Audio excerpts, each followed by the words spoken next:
Hi സുഹൃത്തുക്കൾ, നമസ്കാരം. എല്ലാവർക്കും പുതിയൊരു വീഡിയോയിലേക്ക് സ്വാഗതം. ഇന്ന് ഞാൻ നിങ്ങളുടെ മുന്നിലെത്തിയിട്ടുള്ളത് നെയ്യപ്പത്തിൻ്റെ ഒരു വീഡിയോയുമായിട്ടാണ്. വളരെ എളുപ്പത്തിൽ നെയ്യപ്പം നമുക്ക് എങ്ങനെ തയ്യാറാക്കിയെടുക്കാമെന്ന് നോക്കാം. അപ്പോൾ വീഡിയോ അവസാനം വരെ എല്ലാവരും കാണുക. അപ്പോൾ നമുക്ക് വളരെ പെട്ടെന്ന് തന്നെ ഇതിൻ്റെ വീഡിയോയിലേക്ക് കിടക്കാം. അപ്പോൾ അതിനായിട്ട് ഞാൻ ആദ്യം തന്നെ 1 കിലോ പച്ചരി നേരത്തെ കുതിർത്ത് മാറ്റി വെച്ചതാണ്. അത് ഇപ്പോൾ സ്റ്റൈനറിലേക്ക് മാറ്റിയിട്ടുണ്ട്. ഇനി ഇത് നമുക്ക് മിക്സിയിലിട്ട് അരച്ചെടുക്കുകയാണ് വേണ്ടത്. അരച്ചെടുക്കാൻ വേണ്ടത് ശർക്കരപ്പാനിയാണ്. ശർക്കരപ്പാനി ഞാൻ ശർക്കര 750 ഗ്രാം ശർക്കരയാണ് എടുത്തിട്ടുള്ളത്. അപ്പോൾ അത് 1/2 കപ്പ് വെള്ളത്തിൽ ഉരുക്കി മാറ്റി വെച്ചിട്ടുണ്ട്. അത് ചൂടോടെ കൂടി തന്നെ നമുക്ക് ഈ അരി അരച്ചെടുക്കണം. ശർക്കരപ്പാനിക്ക് ചൂട് വേണം. ആ ചൂടോടെ തന്നെ നമുക്ക് പച്ചരി മിക്സിയിൽ ചേർത്ത് അരിച്ചതിന് ശേഷം അരച്ചെടുക്കണം.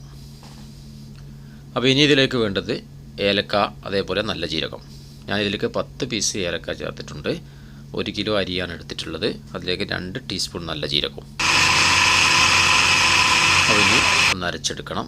അരച്ചിട്ട് നന്നായിട്ട് പൊടിയാവേണ്ട, ഒരു ചെറിയ കയ്യിലൊരു തരി വേണം. കൂടുതൽ തരി ഉണ്ടാവാനും പാടില്ല. അപ്പോൾ നമ്മുടെ നെയ്യപ്പത്തിൻ്റെ മാവ് തയ്യാറായി കഴിഞ്ഞിട്ടുണ്ട്. ഇനി ഇതിൽ ഞാനൊരു 50 ഗ്രാം മൈദപ്പൊടി കൂടി ചേർത്തിട്ടാണ് മിക്സ് ചെയ്ത് മാറ്റി വെച്ചിട്ടുള്ളത്.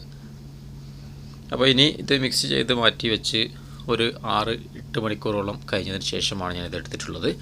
ഇനി ഇതിലേക്ക് കുറച്ച് നെയ്യ് ചേർത്ത് കൊടുക്കുന്നുണ്ട്. അപ്പോൾ നെയ്യ് ചേർത്ത് കൊടുക്കുമ്പോൾ നമുക്ക് ഈ നെയ്യിൽ തന്നെ കുറച്ച് തേങ്ങാപ്പൂൾ കൂടി ഫ്രൈ ചെയ്തിട്ട് ഇതിലേക്ക് ചേർക്കുമ്പോൾ നല്ലൊരു രുചി നെയ്യപ്പത്തിന് കിട്ടും. ഇപ്പോൾ നല്ലൊരു പരുവത്തിലുള്ള മാവായിട്ട് വന്നിട്ടുണ്ട്. നേരത്തിനേക്കാളും കുറച്ച് കട്ടി കൂടിയിട്ടുണ്ട്. അരച്ച് വെക്കുമ്പോൾ ഇതിന് കുറച്ച് കട്ടി കൂടും. നേരത്തെ ഒരു ദോശ മാവിൻ്റെ പരുവത്തിലായിരുന്നപ്പോൾ അതിനെക്കാട്ടിലും കുറച്ചുകൂടി ഒരു കട്ടി കൂടി വന്നിട്ടുണ്ട്. ഒരു ഇഡ്ഡലിയുടെ ഒക്കെ ഒരു പാകത്തിൽ റെഡിയായി വന്നിട്ടുണ്ട്.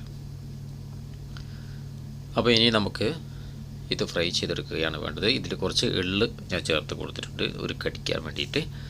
അപ്പോൾ ഇനി നമുക്കിത് ഫ്രൈ ചെയ്തെടുക്കാം. ഫ്രൈ ചെയ്യാൻ എണ്ണ ചൂടായിട്ടുണ്ട്. എണ്ണ നല്ല ചൂട് വേണം.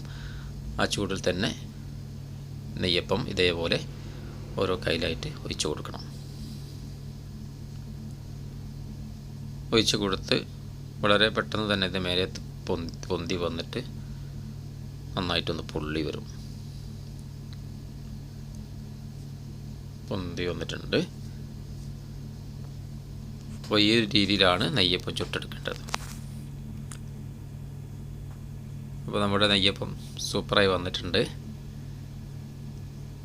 നെയ്യപ്പമൊക്കെ ഒരു ലക്കിയാണ്. ചില സമയത്ത് നന്നാകും, ചില സമയത്ത് നന്നാവില്ല. ചിലവർക്ക് ശരിയാവും, ചിലവർക്ക് ശരിയാവില്ല. ആ ഒരു രീതിയാണ് നെയ്യപ്പം. അപ്പോൾ സുഹൃത്തുക്കളെ, നമ്മുടെ ഇന്നത്തെ നെയ്യപ്പത്തിൻ്റെ വീഡിയോ ഇവിടെ അവസാനിക്കുകയാണ്. വീഡിയോ ഇഷ്ടപ്പെട്ടാൽ നിങ്ങൾ ലൈക്ക് അടിക്കുക. അതേപോലെ തന്നെ ഇതുവരെ എൻ്റെ യൂട്യൂബ് ചാനൽ സബ്സ്ക്രൈബ് ചെയ്യാത്ത എല്ലാ സുഹൃത്തുക്കളും മറക്കാതെ സബ്സ്ക്രൈബ് ചെയ്യുക. പുതിയ ഒരു വീഡിയോ ആയിട്ട് വീണ്ടും നമുക്ക് കാണാം. അതുവരെ എല്ലാ സുഹൃത്തുക്കൾക്കും ഗുഡ് ബൈ. അസ്സലാമു അലൈക്കും.